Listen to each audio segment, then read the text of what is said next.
Il faut absolument qu'il aille à l'école, le plus vite possible, dirent mes parents nourriciers. Il s'ensuivit une période difficile.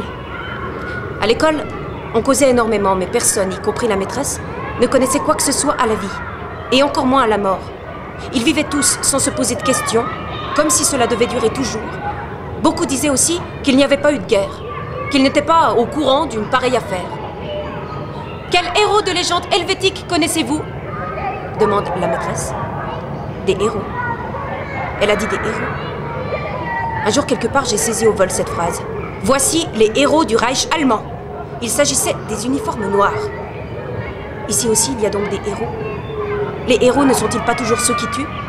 Des héros de légende helvétique. Elle répète la question en me désignant du doigt. Je me lève, tous les regards sont fixés sur moi. Que dois-je dire? Que veut-elle de moi? Je ne sais pas, c'est héros vétique. Les filles derrière moi ricanent, quelques garçons crient « Bouh !» La maîtresse me regarde de cet air résigné qu'elle prend toujours quand elle ne comprend pas mes réponses. Puis, elle déroule une toile fixée au mur, une grande peinture multicolore. « Que voyons-nous ici ?» demande-t-elle. La réponse fuse de tous les bancs. « Tel, Guillaume Tel, le tir !» Et maintenant, que vois-tu? Décris ce tableau. Je regarde, horrifié, cette image, cet homme qui manifestement se nomme Tel, qui est manifestement un héros, qui tient une arme étrange et vise. Il vise un enfant, et cet enfant se tient debout devant lui sans se douter de rien. Je me détourne. Quel rapport entre cette scène et l'école? Pourquoi me montre-t-elle cette affreuse image? Dans ce pays où tout le monde dit que je dois oublier, que cela n'a jamais existé, ce n'était qu'un mauvais rêve. Regarde ce tableau, que vois-tu? Je vois un SS, et il tire sur des enfants. Hurlement de rire dans la classe. « Silence !» ordonne la maîtresse. « Pardon, qu'est-ce que cela est censé représenter ?» Je vois qu'elle commence à se fâcher. Je me mets à bégayer. Les filles derrière moi ricanent de plus belle. Elles ricanent toujours quand je bégaye. Le héros tire sur des enfants, mais quoi? Que veux-tu dire? Mais ce n'est pas normal. Qui ou quoi y a-t-il de pas normal? Je ravale de force la boule qui m'obstrue la gorge et tente de me concentrer. Mais je suis incapable d'évaluer la situation. Que se passe-t-il ici? Que se trame-t-il? Commencez par observer. Je dévisage la maîtresse. Ses yeux qui lancent des éclairs. Cette bouche tordue de rage. Maintenant, je sais. C'est la capot. La maîtresse est une capot. Simplement, elle s'est déguisée, a abandonné l'uniforme. Elle porte maintenant un pullover rouge. Elle a essayé de me tromper. Vous, les enfants, vous n'êtes que de la merde, disait-elle tout le temps. Pourquoi m'oblige-t-elle maintenant à expliquer cette horrible image? Elle la connaît depuis longtemps. Elle sait ce qu'elle représente. Ce n'est pas normal parce que quoi? Parce que la capot a dit les balles c'est trop bon pour les enfants. Et parce que en fait on ne fusille que les adultes, ou bien on les gaze. Les enfants on les jette dans le feu, ou bien on les tue à la main généralement. Comment? Eh bien avec les mains, par le cou, comme les poulets. Le dernier entretien de Gita Sereni avec Franz Stangl eut lieu à la prison de Düsseldorf. Il mourut 19 heures plus tard d'une crise cardiaque. Franz Stangl fut condamné à perpétuité pour la responsabilité dans le meurtre de 900 000 personnes commis durant son temps de commandement à Treblinka, camp d'extermination. Elle demanda « Croyez-vous que cette période en Pologne vous ait appris quelque chose ?» Oui. Ça m'a appris que tout ce qui est humain a sa source dans la faiblesse humaine. Vous m'avez dit précédemment que vous pensiez que les Juifs avaient été choisis à dessein pour subir cette énorme secousse. Quand vous dites à dessein, est-ce que c'est à Dieu que vous pensiez? Oui. Qu'est-ce que Dieu? Stangl dit. Dieu est tout ce qui est au-dessus de moi, ce que je ne peux pas comprendre, mais à quoi je peux seulement croire. Dieu était-il à Treblinka? Mais oui, sinon comment cela aurait-il pu arriver? Mais Dieu n'est-il pas bon? Non, je ne dirais pas cela. Il est à la fois bon et méchant. Mais aussi les lois sont faites par les hommes, et la foi en Dieu dépend des hommes. Alors ça ne prouve pas grand-chose, n'est-ce pas? Dites-moi pourtant, quand un homme a un but qu'il appelle Dieu, que peut-il faire pour l'atteindre? Vous le savez? Ne pensez-vous pas que cela varie avec chacun? Ne pensez-vous pas que peut-être dans votre cas, ce serait chercher la vérité? La vérité? Oui, vous regardez vous-même en face. Peut-être comme quelque chose que vous faites depuis toutes ces semaines. Et j'ai la conscience nette sur tout ce que j'ai fait moi-même. Je n'ai fait de mal à personne volontairement. Mais j'étais là. Donc, en réalité, j'ai ma part de culpabilité, oui. Parce que ma faute... Ce n'est que dans ces conversations, à présent que j'ai tout dit pour la première fois, ma faute est d'être encore là, voilà ma faute. Encore là? Je devrais être mort. Ma faute est là.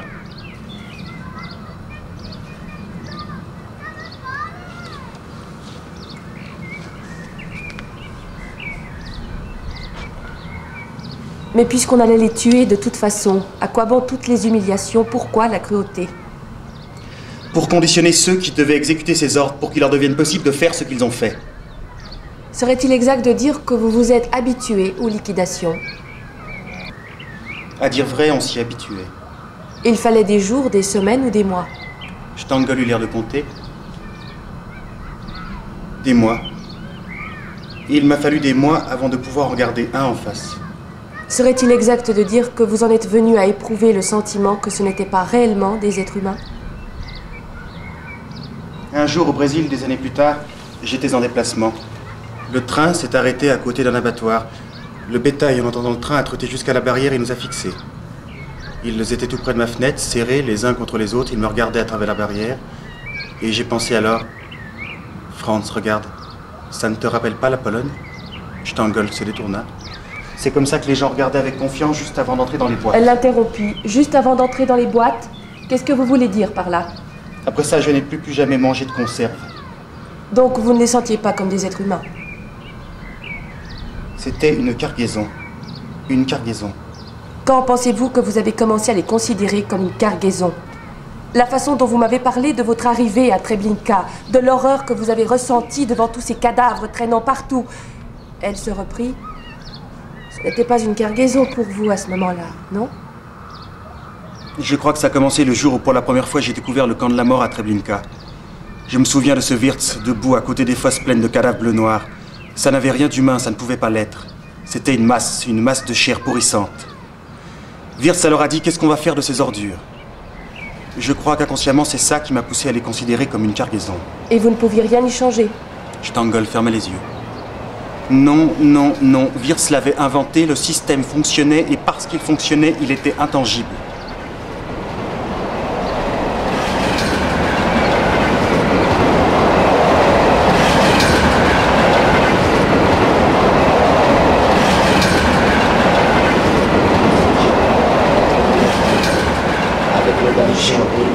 Nos valises, nous faisions nos besoins dans la paille. Nous avions beaucoup de malades et 8 morts. Nous avons roulé pendant 5 jours. Au bout de 2 jours, nos provisions de route étaient épuisées.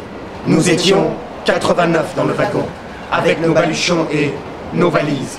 Nous faisions nos besoins dans la paille. Nous avions beaucoup de malades et 8 morts. Dans les gares, nous pouvions voir, par les trous de ventilation, les équipes de surveillance se faire servir la soupe et le café par du personnel féminin. Nos enfants avaient cessé de crier lorsque la dernière nuit nous avons bifurqué sur une voie secondaire. Nous avons roulé sur un terrain plat, éclairé par des projecteurs, puis nous nous sommes approchés d'un bâtiment, semblable à une grange tout en longueur. Il y avait là une tour et en dessous un porche voûté. Avant de franchir le porche, la locomotive a donné un coup de sifflet. Le train s'est arrêté.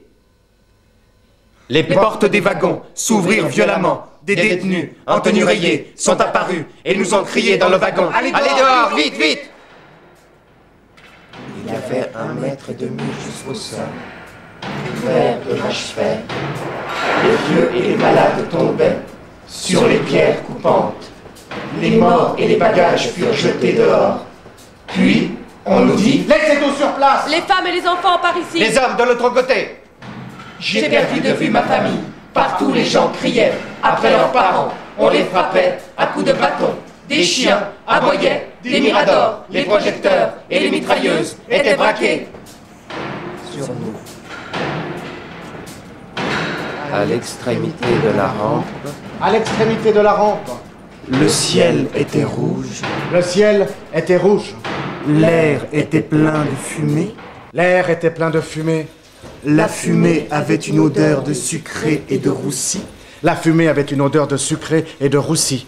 C'est cette fumée. C'est cette fumée. L'assassinat des Juifs par les nazis ne se distingue pas uniquement des autres cas de génocide par l'esprit qui présidait. Les méthodes employées furent uniques et calculées d'une manière unique. Les meurtres étaient systématiquement organisés pour imposer le maximum d'humiliation et de déshumanisation aux victimes avant leur mort. Les wagons de marchandises, surpeuplés, sans air, sans installation sanitaire, sans boissons, sans nourriture, pire que les pires transports de bestiaux, la panique de l'arrivée, la brutale séparation des hommes, des femmes et des enfants, le dénudement public, les fouilles physiques internes d'une incroyable grossièreté à la recherche de valeurs cachées, le rasage des poils et des cheveux pour les femmes et finalement la course de tous ces corps nus vers les chambres à gaz. Une fois traversé les voies, nous avons attendu devant l'entrée du camp. Là, j'ai entendu un détenu dire à une femme: La voiture de la Croix-Rouge, c'est seulement pour amener le gaz au bloc crématoire. C'est là qu'on tue les vôtres. La femme s'est mise à crier. Un officier qui avait entendu s'est tourné vers elle et a dit: Mais madame, comment pouvez-vous croire un détenu? Ce sont tous des criminels et des malades mentaux. Regardez leurs oreilles décollées, leurs crânes tondus. Comment pouvez-vous traiter foi à ce qu'ils disent? Et qu'on nous eût séparés de notre famille, nous avons franchi encore sans méfiance le portail entre les barbelés. Nous croyons qu'on donnait à manger là-bas à nos femmes et à nos enfants et que nous aurions bientôt le droit de les voir. Mais alors nous avons vu des centaines d'êtres humains en loques. Centaines. La plupart émaciés jusqu'aux os. Centaines. Et l'espoir en nous est mort. L'un d'entre eux est venu vers nous et nous, à crier. Vous voyez la fumée là-bas? Il y a les baraquements. Cette fumée, ce sont vos femmes et vos enfants. Et vos enfants. Pour vous aussi. Pour vous aussi. Qui est entré dans ce Qui est camp. entré dans ce Il y aura camp. d'autres Il n'y aura sorties d'autres sorties que le cratère des des cheminées. cheminées. On nous a poussés dans une baraque à douche. Des gardiens et des détenus sont arrivés avec des piles de fiches. On nous a fait nous déshabiller et tout ce qui nous restait, nous, fut enlevé. Montres, bagues, papier, photos, furent enregistrés sur la fiche personnelle. Sur quoi on nous tatoua notre numéro matricule sur l'avant-bras gauche avec des tampons à aiguille. On nous imprimait les chiffres dans la peau, puis on frottait avec de l'encre. On nous a tendu les cheveux et fait passer sous une douche. Et pour finir, on nous a habillés. Un caleçon troué, un maillot de corps, une veste déchirée, un pantalon rapiécé, un calot, une paire de sabots. Puis, nous avons rejoint notre bloc au pas de course. Une baraque de bois, sans fenêtre, une porte. Devant, une autre. Derrière, des vasistas. Sous la pente, du toit à droite et à gauche, 3 étages de couchettes, celle d'en bas, à ras du sol les couchettes, soutenues par des cloisons maçonnées, 40 mètres de longueur pour l'ensemble. L'espace était calculé pour 500 hommes, nous étions 1000. Sur chaque couchette, il y avait 6 hommes. Il fallait qu'ils se couchent alternativement sur le côté gauche et sur le côté droit. Certaines couchettes avaient de la paille. La paille était pourrie. Elle déboulonnait des couchettes du haut sur celle du bas. Pour chaque couchette, il y avait une couverture. Ceux qui étaient à l'extérieur tiraient alternativement dessus. Les plus forts étaient au milieu. Les gamelles qu'on nous donnait avaient un triple usage. Elles servaient de cuvette, d'écuelle pour la soupe et de vase de nuit. Dans le camp des femmes, le seul point d'eau était immédiatement près des latrines. Du mince filet qui courait ensuite vers les tinettes, les femmes essayaient de boire, de récupérer un peu d'eau dans leurs gamelles. Celles qui renonçaient à se laver renonçaient à elles-mêmes. L'atmosphère est un peu plus calme maintenant que la plupart des enfants sont partis. Je ne sais pas où ils sont. Je ne sais plus où j'étais quand on les a emmenés. Ils me manquent. Pourquoi ne suis-je pas partie avec eux? Maintenant, mes compagnons sont d'autres enfants, plus grands, plus robustes. Ce n'est plus la même baraque, me semble-t-il. C'est néanmoins le même endroit, le même cadre, la même puanteur, et dans l'air la même fumée qui brûle les yeux et se dépose en couches huileuses sur le visage. La même usine se dresse toujours là-haut, sur la colline, de l'autre côté de la clôture, avec sa grande cheminée, peut-être un peu plus petite, un peu plus éloignée, je ne sais pas. Il y a tout à coup beaucoup de femmes. Les femmes qui meurent la nuit sont remplacées par d'autres, des nouvelles qui meurent à leur tour. Et chaque matin, les mortes s'entassent au coin de chacune des baraques où les ont jetées celles qui mourront la nuit suivante. Et chaque matin vient la charrette, tirée par des êtres gris, en loques des adultes sans forme définie. Ils jettent les corps sur la charrette et poursuivent leur chemin. Mais la charrette n'est pas venue aujourd'hui. Ni hier. Le tas est plus haut que d'habitude. L'expérience du laguerre, son épouvantable iniquité m'a même confirmé dans mon laïcisme. Elle m'a empêché et m'empêche encore de concevoir une forme quelconque de providence ou de justice transcendante. Je dois cependant avouer que j'ai éprouvé de nouveau une seule fois la tentation de céder et de chercher refuge dans la prière. Pendant un instant, j'ai éprouvé le besoin de demander un secours et un asile, puis, malgré l'angoisse, la maîtrise de soi l'a emporté. On ne change pas les règles du jeu à la fin de la partie, ni lorsqu'on est perdant. Une prière faite dans ces conditions aurait été non seulement absurde, mais blasphématoire, obscène, chargée de la pire impiété dont un non-croyant soit capable. Je chassais cette tentation. Je savais qu'autrement, si j'avais survécu, j'aurais dû en rougir. Tu chassais cette tentation. Tu savais qu'autrement, si tu avais survécu, tu aurais dû en rougir. Chassais. Sur la place d'appel, la voix de l'officiant venait de se faire entendre. Bénissez l'Éternel, je crus d'abord que c'était le vent. Béni soit le nom de l'Éternel. Des milliers de bouches répétaient la bénédiction, se prosternaient comme des arbres dans la tempête. Béni soit le nom de l'Éternel. Pourquoi? Mais pourquoi le bénirais-je? Oui, l'homme est plus fort, plus grand que Dieu. Lorsque tu fus déçu par Adam et Ève, tu les chassas du paradis. Lorsque la génération de Noé te déplut, tu fis venir le déluge. Lorsque Sodome ne trouva plus grâce à tes yeux, tu fis tomber du ciel le feu et le soufre. Mais ces hommes-ci, que tu as trompés, que tu as laissés torturer, égorger, gazer, calciner, que font-ils? Ils prient devant toi. Ils louent ton nom. Toute la création témoigne de la grandeur de Dieu. Aujourd'hui, je n'implorais plus. Aujourd'hui, je n'étais plus capable de gémir. Aujourd'hui, je me sentais au contraire très fort. J'étais l'accusateur et l'accusé. Dieu!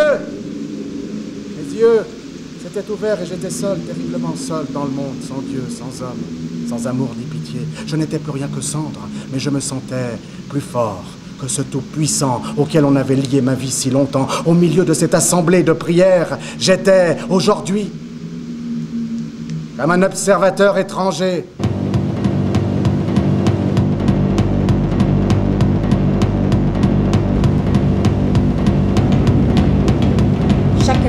membres du personnel du camp savaient ce qu'il se passait et chacun à son poste faisait ce qu'il fallait pour que l'ensemble fonctionne. Plus loin encore, chaque conducteur de train, chaque aiguilleur, chaque employé de gare qui avait affaire au transport de ces hommes le savait. Chaque télégraphiste, chaque dactylo qui voyait passer les ordres de déportation le savait. Chacun de ceux qui travaillaient dans les 1000 et 1000 bureaux attachés à ces opérations savait ce qu'il en était. Jamais ils n'auraient pu exercer leur activité sans le soutien de millions d'autres. Était-ce normal pour vous de recevoir des visiteurs au camp? Pas de mon temps, je ne l'aurais pas permis. De toute façon, à cette époque, tout le monde savait. Vous croyez? Même à votre procès, tout le monde s'est défendu d'avoir rien su. Je sais, personne ne savait rien, n'avait rien vu, n'avait rien entendu. Mais des centaines de soldats et de civils venaient à l'entrée du camp. Ils se plantaient là, long des barrières, en bâillant en corneilles. Et en essayant de nous acheter des chaussures, des vêtements, toutes sortes d'objets, parce qu'ils connaissaient l'existence de toutes ces affaires. Pendant quelque temps, nous avons même eu au-dessus de nos têtes des avions volant bas pour voir ce qui se passait. Ils voyaient les cadavres de juifs sur le terrain ou transportés hors de la gare, ils les photographiaient. Tout l'endroit puait jusqu'au ciel à des kilomètres à la ronde. Beaucoup de gens disaient après de passer par là qu'ils ne pouvaient plus manger. Mais non, ils n'ont rien su et rien vu, bien sûr. Vous avez toujours dit que vous détestiez ce qui se passait. Ne vous aurait-il pas été possible, je vous le demande encore une fois, de donner quelques preuves de votre conflit intérieur? Mais ça aurait été la fin, c'est pour ça précisément que j'étais si seul. Supposons un instant que ça aurait été la fin, comme vous le dites. Il y avait quand même des gens en Allemagne qui avaient des principes, non pas beaucoup, il est vrai, mais quelques-uns. Ne pensez-vous pas que si vous aviez trouvé en vous cet extraordinaire courage, ça aurait eu un effet sur vos Si je m'étais subordonnés? sacrifié, si j'avais rendu public ce que je ressentais, si j'étais mort, cela n'aurait rien changé, pas un iota. Tout aurait continué de la même manière, comme si rien n'était arrivé, même pas moi. Je le crois aussi. Mais même ainsi, ne pensez-vous pas que quelque part en profondeur, ça aurait donné du courage à d'autres? Non, même pas, ça aurait fait une minuscule ride pendant une fraction de seconde. C'est tout. Extrait de lettres provenant des actes du procès de Nuremberg. Première lettre. Nous souhaitons expérimenter un nouveau somnifère. Nous serions heureux si vous nous mettiez à disposition un certain nombre de femmes, dans l'attente d'une réponse de votre part. Deuxième lettre. Nous avons reçu votre réponse. Le prix de 200 marks par femme est trop élevé. Nous sommes disposés à payer au maximum 170 marks. Si vous acceptez cette proposition, nous pouvons conclure l'affaire. Nous aurions besoin de 150 femmes pour le moment. Troisième lettre. Nous confirmons la réception de votre lettre. En accord avec votre proposition, pourriez-vous, pour notre première commande, nous préparer 150 femmes en conditions physiques optimales? Veuillez nous avertir du délai escompté afin que nous puissions prendre nos dispositions pour le retrait de la commande. Quatrième lettre. Les 150 femmes commandées sont arrivées, leur état général est très faible, mais néanmoins satisfaisant. Nous vous tiendrons informés de la suite de nos expériences. Cinquième lettre, la phase expérimentale est terminée, toutes les femmes sont mortes. Pour une prochaine livraison, nous ferons de nouveau appel à vos services.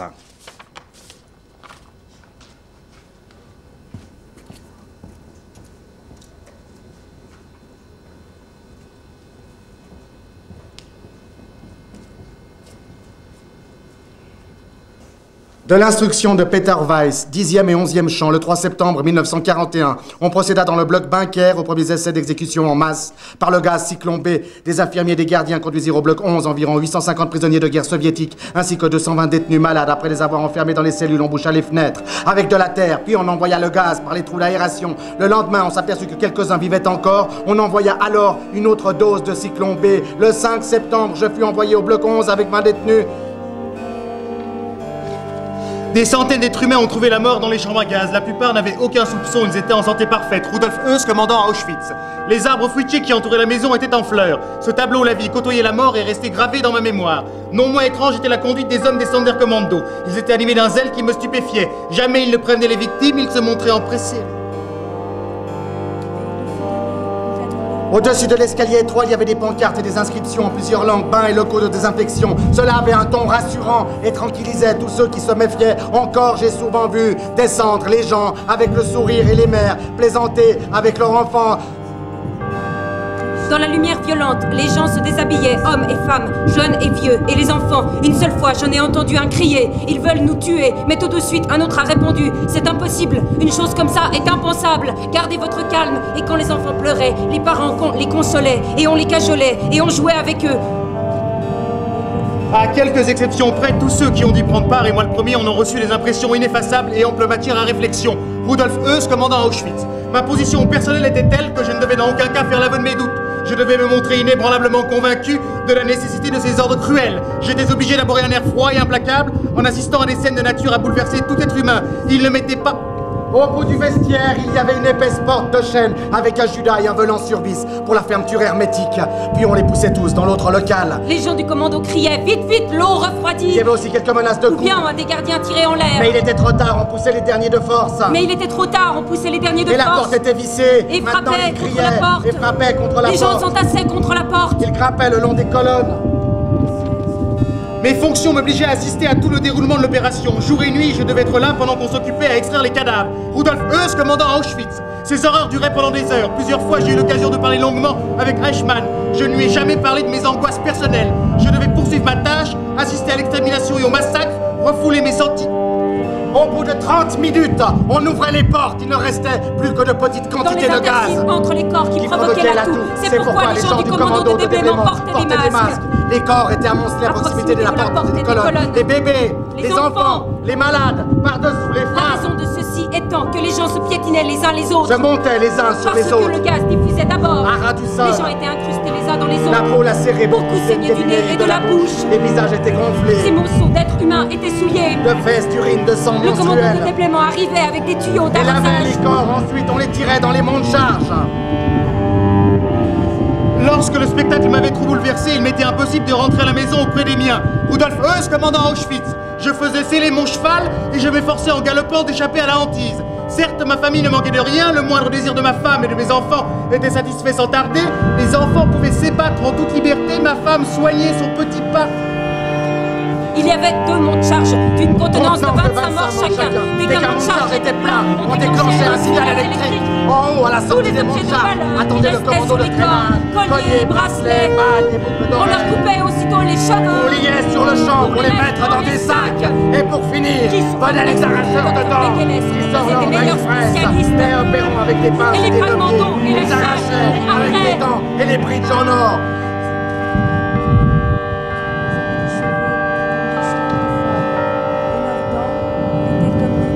Dans chacun des 2 grands crématoires, 2 et 3, il y avait 5 fours. Chaque four avait 3 chambres d'incinération.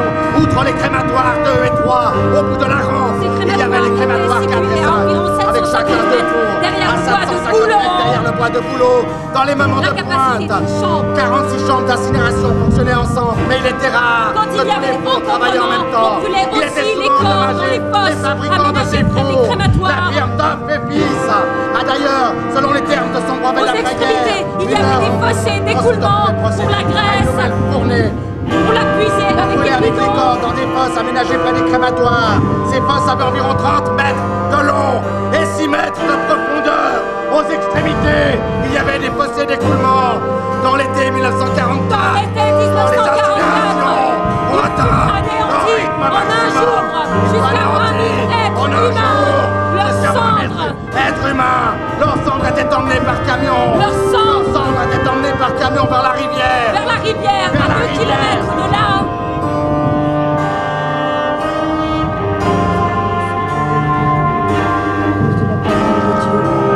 Et à cause du témoignage qu'ils avaient rendu, une robe blanche fut donnée à chacun d'eux, et leur fut dit de se tenir en repos quelque temps encore.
Pour nous aussi, pour vous aussi, l'heure de la liberté eut une résonance sérieuse et grave, et emplit vos âmes, à la fois de joie et d'un douloureux sentiment de pudeur grâce auquel vous auriez voulu laver vos consciences de la laideur qui y régnait. et de peine, car vous sentiez que rien ne pouvait arriver d'assez bon et d'assez pur pour effacer votre passé, que les marques de l'offense resteraient en nous pour toujours, dans le souvenir de ceux qui avaient assisté, dans les lieux où cela s'était produit, et dans les récits que vous en feriez. Car, et c'est là le terrible privilège de votre génération et de ton peuple, personne n'a jamais pu, mieux que nous, saisir le caractère indélébile de l'offense qui s'étend comme une épidémie. Il est absurde de penser que la justice humaine l'efface. C'est une source de mal inépuisable. Elle brise l'âme et le corps de ses victimes, les anéantit et les rend abjectes. Elle les rejaillit avec infamie sur les oppresseurs, entretient la haine chez les survivants et prolifère de 1000 façons contre la volonté de chacun, sous forme de lâcheté morale, de négation, de lassitude, de renoncement. Primo Levi, 11 avril 1987.